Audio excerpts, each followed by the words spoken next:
모두에게는 첫 주일 인셈이고 첫 주일 예배인 셈입니다. 복을 허락하신 하나님께 감사로 아멘이라고 크게 외치십시다. 아멘.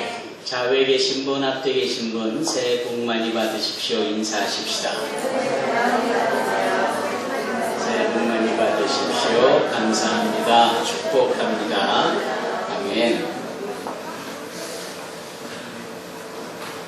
저는 어린이들 동요 가운데에 등대지기를 좋아합니다. 얼어붙은 달 그림자, 물결이에 차고 이렇게 시작하는, 그런데 생각해봐라. 한 등대지기가 모두가 잠든 고요한, 그러나 매우 춥고 힘든 상황에 홀로 헌신하듯 희생하듯 빛을 비추고 있는 그 등대지기의 행함이 어찌나 그리 거룩하고 아름다운지, 그 등대지기의 마음을 노래한 것이 동요 등대지기입니다. 저는 깜짝 놀랐습니다. 어린이 동요 가운데에 그 노랫말 속에 거룩이라는 단어가 들어갔기 때문입니다. 이 거룩이라는 단어가 들어간 이유는, 그것이 깜짝 놀랄 만한 이유는, 거룩은 우리가 웬만해서는 사람들에게 또는 어떠한 환경이나 물체에 대하여서 표현하지 않는, 오직 한 분 하나님에게만 사용되어지는 형용사가 거룩 아닙니까? 거룩하신 하나님. 그런데 모두에게 들려지고 또 입을 열어 부를 수 있는 그 유명한 동요 속에 그 거룩이란 단어가 들어가 있고, 그것이 희생과 헌신과 홀로 자신의 역할을 감당하는 이 등대지기에 합당하다고 여겨서 거룩이라고 말하고 있는 점이 대단히 의미심장하다라는 거죠. 여러분, 거룩은 하나님의 성품이세요. 내가 거룩하니 너희도 거룩하라 라고 말씀하시듯, 하나님은 늘 거룩으로 우리는 그분을 표현하고 그분을 그렇게 설명합니다. 늘 버릇처럼 이야기하는 것 중에 하나가, 교회에서는 소위 거룩을 말하지 도덕과 윤리는 말하지 않는다라고 했어요. 학교에서나 여러 사회활동 속에서 요구되어지는 도덕과 윤리는 오히려 교회에서 다루지 않는 이유가 무엇이냐? 그 도덕과 윤리는 그때그때마다 다르거든요. 100년 전의 윤리관과 50년 전의 도덕관, 그것이 2014년 지금 이 시간에도 여전히 동일하게 적용되는가? 그렇지 않습니다. 동양과 서양의 도덕관과 윤리관이 조금씩 달라요. 그래서 어디에다가 잣대를 맞추어서 도덕을 말해야 할지, 어느 것을 기준 삼아서 윤리가 옳다라고 말해야 될지 애매모호합니다. 하지만 거룩은 하나님의 성품이신, 하나님의 속성이신 거룩은 변함이 없습니다. 영원하신, 우리의 삶의 기준이 되고 목표가 되고 동서고금을 막론하고 동일하게 적용될 수 있는 변함없는 진리가 바로 거룩입니다. 그래서 교회 안에서 거룩을 말하면 사람들이 말하는 세상이 중요하게 여기는 도덕과 윤리는 저절로 이루어질 수밖에 없습니다. 그래서 거룩은 항상 우리가 추구하여야 될, 신앙생활을 영위하면서 이루어야 될 궁극적인 목표이기도 합니다.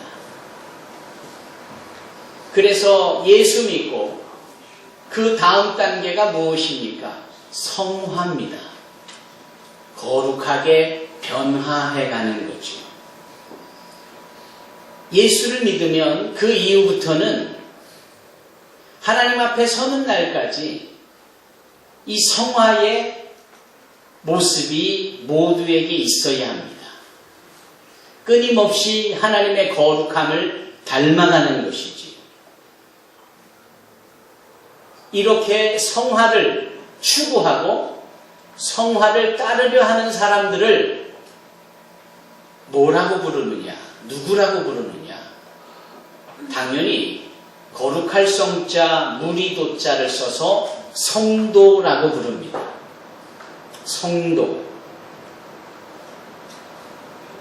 이 성도는 그래서 그 어떠한 신분보다 어떠한 직분보다 가장 의미가 있고 가치가 있는 호칭이며 신분의 정의입니다.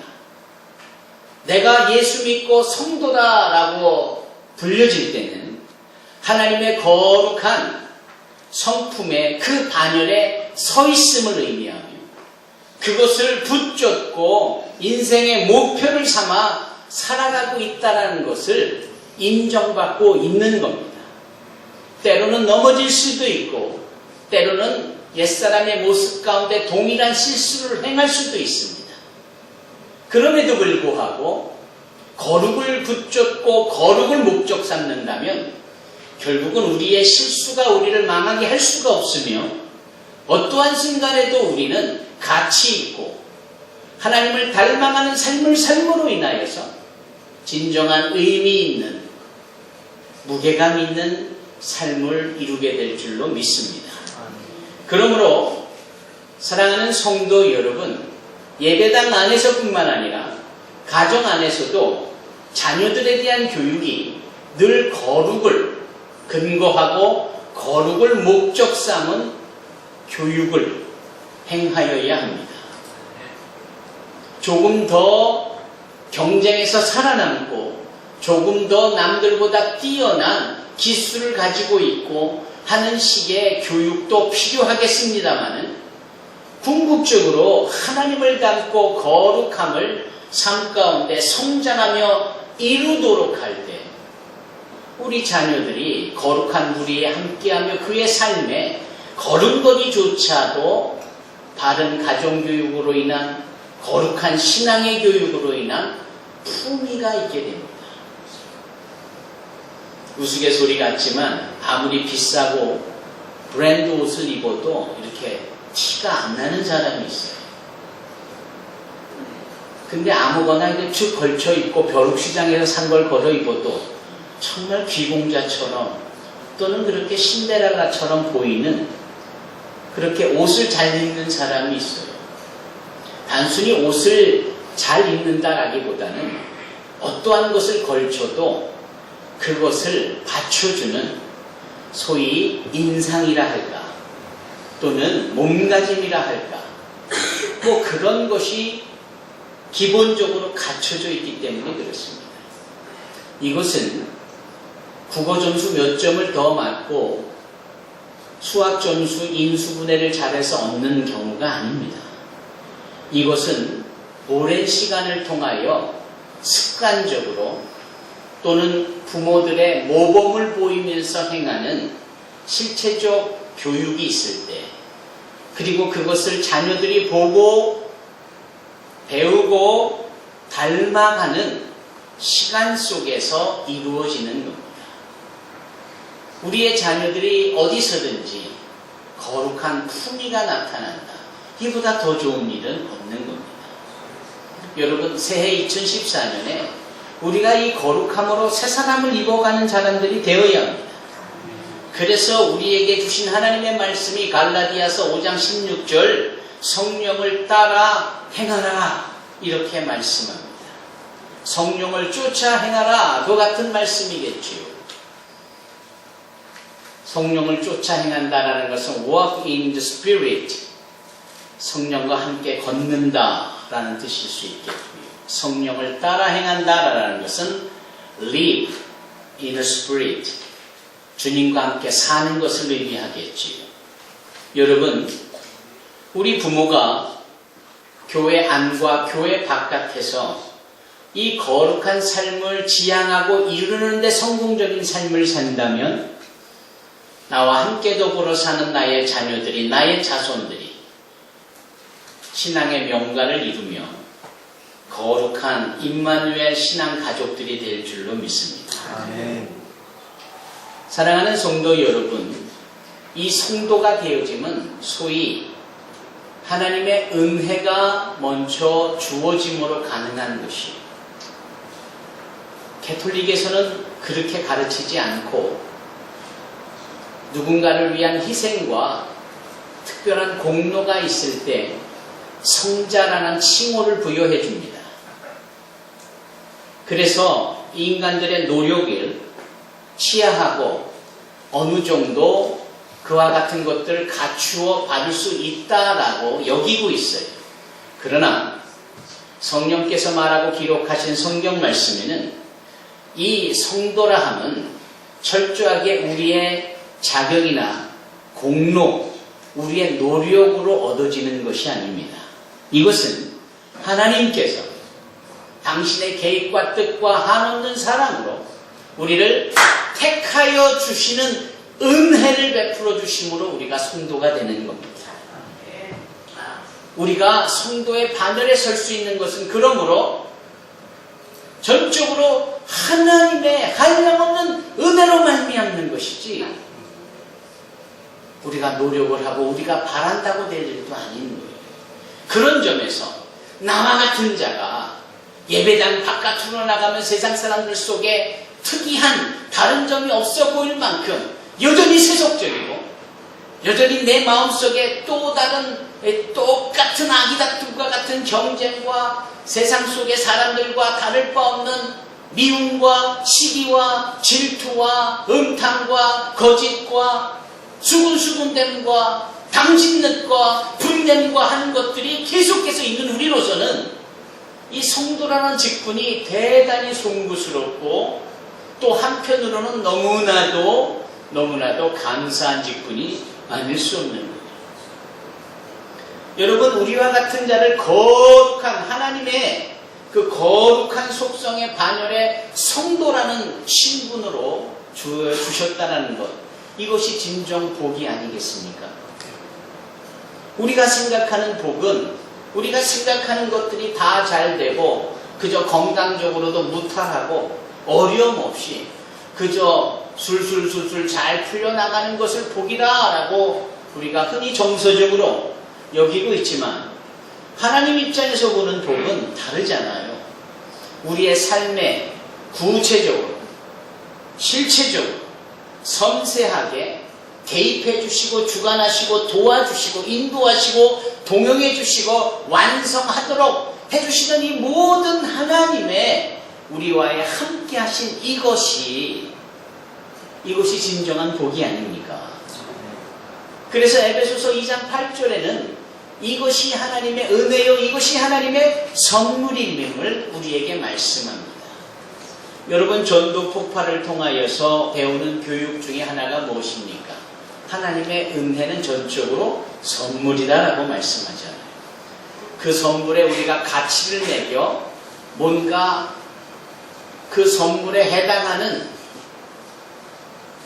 가격을 돈으로 또는 그 어떠한 헌신이나 노력이나 봉사로 대신하려 한다면 할 수도 없을 뿐더러, 왜냐하면 하나님의 주신 은혜는 값 없는 은혜요, 값싼 은혜가 아니라 값을 매길 수 없을 만큼 가치 있는 거기 때문에 우리가 우리의 모든 것을 다 준비하고 드려도 그 값을 매길 수 없을 만큼 어마어마하고 굉장한 이 하나님의 사랑과 이 복, 이 은혜를 우리가 지불할 수가 없는 거예요.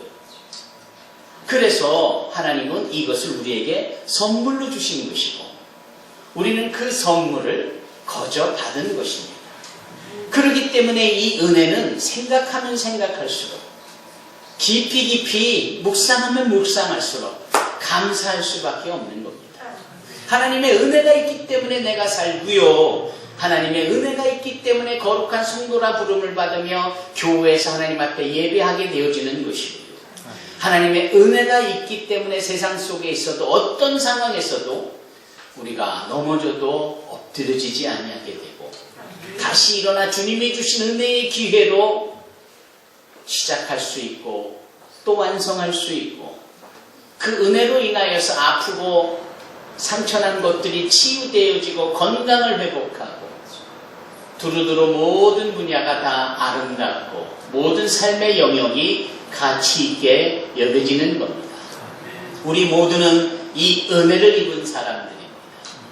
이 은혜 때문에 우리가 하나님의 자녀라고 일컬음을 받는 것이고 크리스찬이라고 여겨지기도 하는 겁니다. 그러므로 이 은혜를 입은 자들은 은혜를 입은 자답게 살아야 하겠지요. 소위 멀쩡하게 생긴 게 왜 저럴까 이런 이야기를 합니다. 겉은 번지를 한데 왜 저렇게 삶의 수준이 저럴까.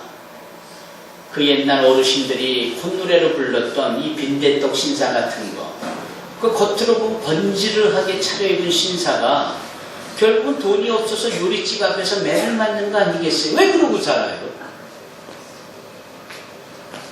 똑같은 이치 아닐까요? 여러분, 우리는 하나님에 의하여서 값없는 선물 곧 은혜를 받은 사람들입니다. 그러기 보니까 우리의 삶의 수준이 하나님의 수준인 거예요. 예수의 생명과 맞바꿔진 삶이라면은 그 주님의 수준, 그분하고의 동일선상에서 함께 걸을 수 있는 그러한 언행신사가 나와줘야 되는 삶이어야 하는 거예요. 그런데 자그마한 일에도 화들짝 놀래고 세상 것에 얼기설기 설쳐있고 얽혀있고 능력을 행해야 될 자리에서는 너무나도 무능력한 모습 속에 아파하거나 무기력하고 그러한 모습 속에 있는 것이 바로 우리의 모습인지라. 그러므로 사랑하는 성도 여러분, 하나님의 은혜를 입은 자답게 은혜로운 사람의 모습으로 살아야 하는 줄로 믿습니다. 그렇다면 그것은 어떻게 사는 것이냐? 따라해 보십시다. 평강이 있는 삶을 살면 되는 겁니다. 평강이. 이 평강이라 함은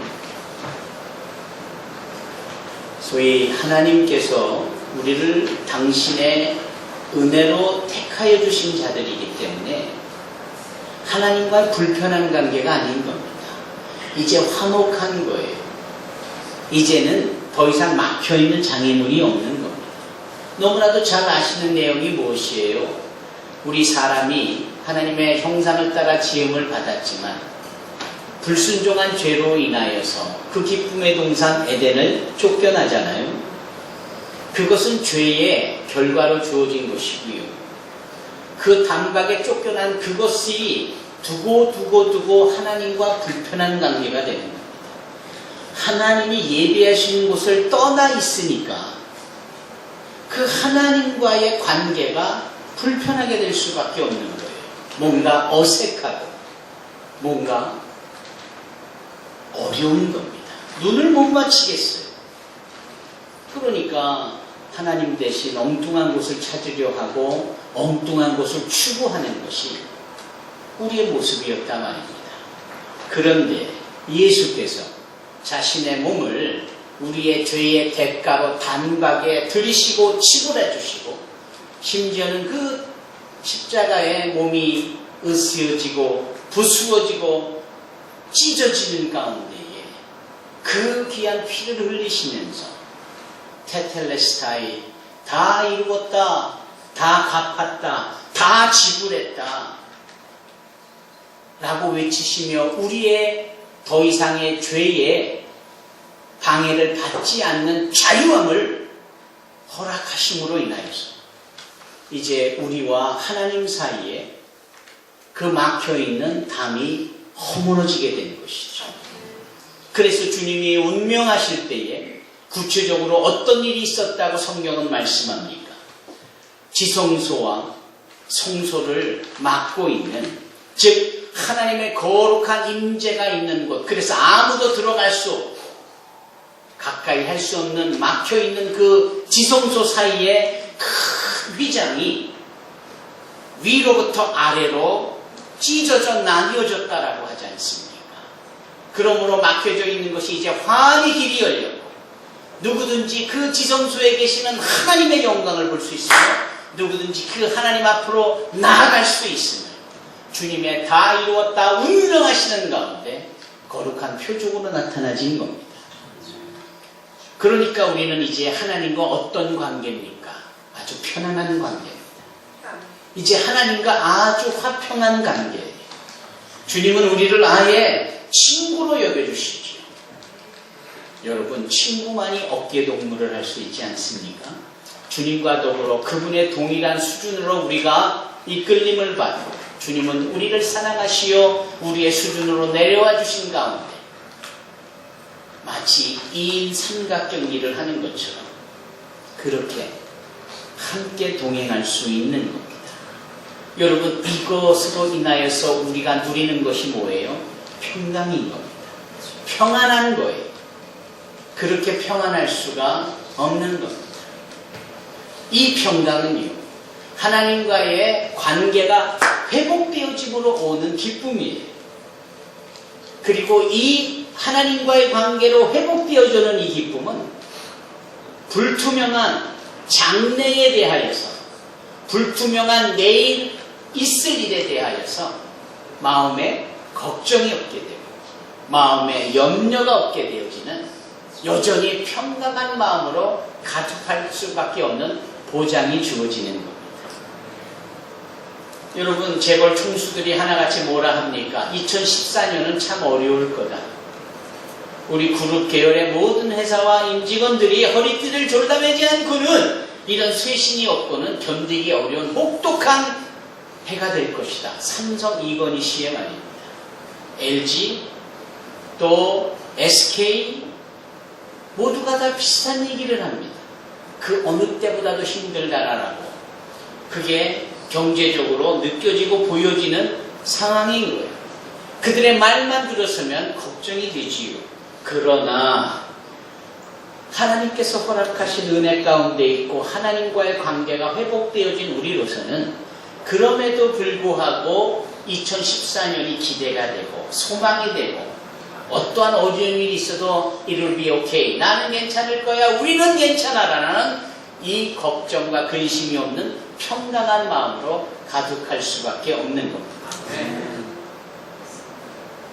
오늘 장로님하고 대화를 나눴습니다. 두 가지 일을 열심히 하는 장로님이신데 하나의 일이 줄어들 수 있는 상황. 그렇다면 누가 봐도 그냥 즉흥적으로 수입이 2분의 1로 줄 수 있겠구나.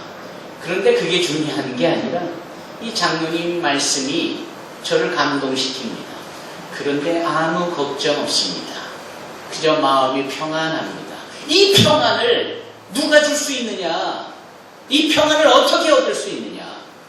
은혜 가운데 있는 하나님과의 담이 허물어져 화목해진 자들이 누리는 평안이에요. 이 평강이 저와 여러분들에게도 있기를 바랍니다. 그래서 2014년을 시작하는 이 즈음에 평강이 넘치는 2014년 새해가 될 것을 우리가 믿고 도리어 기뻐하며 선포하는 저와 여러분이 되기를 바랍니다. 은혜와 평강이 넘치기를 원하나이다. 여러분, 이와 같은 우리의 축복의 말들, 덕담들이 있기를 바랍니다. 오늘 본문의 말씀에 사도 바울은 자신이 어떻게 예수께 은혜를 받았고 예수의 사도가 되어질 수 있었는가? 그 구체적인 목적이 뭐냐? 이방인 가운데 예수의 은혜를 전하고 전해들이 은혜를 힘입어 주의 사람들이 되게 하는데 그 목적이 있었다라는 거예요. 그리고 너희 로마에 있는 성도들아, 너희들 역시도 하나님과 예수 그리스도의 은혜로 말미암아 부름을 받은 것이니 하나님 아버지와 주 예수 그리스도의 은혜와 평강이 넘치기를 원하노라. 이렇게 축복하는 겁니다. 마치 새해 인사로 새해 복 많이 받으라 라고 말하는 것처럼. 그러나 수준이 너무 다르잖아요. 그저 툭툭 나오는 그냥 그렇게 생각 없이 말할 수 있는 새해 복 많이 받으라가 아니라 성도가 무엇이며 성도로서 은혜와 평강을 누릴 수밖에 없는 이것을 설명한 것이 오늘 본문의 말씀입니다. 이 말씀의 주인공이 바로 저와 여러분들입니다. 아멘. 지금도 성령께서는 우리에게 이렇게 말씀합니다. 하나님의 사랑하심을 받고 성도로 부르심을 받은 모든 자에게 하나님 우리 아버지와 주 예수 그리스도로부터 은혜와 평강이 있기를 원하노라. 아멘. 은혜가 또한 평강이 넘치는 2014년이 되기를, 우리 산소망교 모든 성도들이 그것을 누리기를 주님의 이름으로 축원합니다. 아멘. 기도하겠습니다.